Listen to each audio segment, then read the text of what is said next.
April 18 रु पुणी आरंभ हो जुक्त 2 परीक्षा किछि एभली भाबे जुक्त 2 परीक्षार फेक तारीख घूरी बुलुची सोशल मीडिया रे। हेलो फ्रेंड नमस्कार मुसी आपण देखुछंती बीएल ट्रिक्स ओडिया। तबे देरी न करी चलंतु फ्रेंड वीडियो स्टार्ट करबा। जल्दी से डाउनलोड करंतु फोरफोन एप्लीकेशन डिस्क्रिप्शन रे लिंक अछि। बहुत तुरंत पांतु पेटीएम कैश 50 टका जल्दी करंतु। कोरोना भूताणु संक्रमण को रोकिबा पई एप्रिल 14 जाए सारा देश में लॉकडाउन घोषणा होईची। परिस्थिति को दृष्टि रखी जुक्त 2 परीक्षा अधारू बातिल करा जायछि।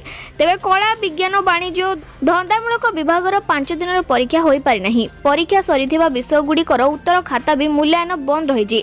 तेबे बातिल होइथिबा विषय गुड़िकर परीक्षा पुणी केबे हेबो से नै परवर्ती समय रे सूचना दिया जिवो बोली विद्यालय और गणशिक्षा मंत्री सूचना मध्ये दैछन्ती। एभली समय रे उच्च माध्यमिक शिक्षा परिषदर एक विज्ञप्ति काली सोशल मीडिया रे वायरल होइछि। एथिरे उल्लेख करा जायछि जे एप्रिल 15 रे लॉकडाउन खोलिबा परे 18 तारिख रु बातिल होइथिबा विषय गुड़िकर परीक्षा करा जिवो। 18 रे विज्ञान विभागर जीव विज्ञान विषय रे परीक्षा थिबा बेले 19 रे कला विभागर अर्थनीति 21 रे वाणिज्य विभागर इनफॉरमेशन सिस्टम 23 रे कला विभागर लॉजिक विषय रे परीक्षा रहिछि। एभली एक विज्ञप्ति वायरल हेबा परे परीक्षार्थी और अभिभावक द्वंद्व रे पड़ी जाइछन्ती। घटनार सत्यता जानिबा पई परिषद को जोगाजोग मध्यम करा जायतिला। तेबे एभली किछि भी विज्ञप्ति जारी होई नै बोली परिषद स्पष्ट करिसन्ती।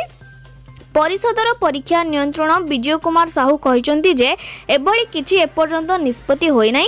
परीक्षार्थी द्वंद्व रे न पड़ी परीक्षा पई प्रस्तुत रुहंतु। लॉकडाउन खोलिबा परे एने ऑफिशियली घोषणा करा जिवो।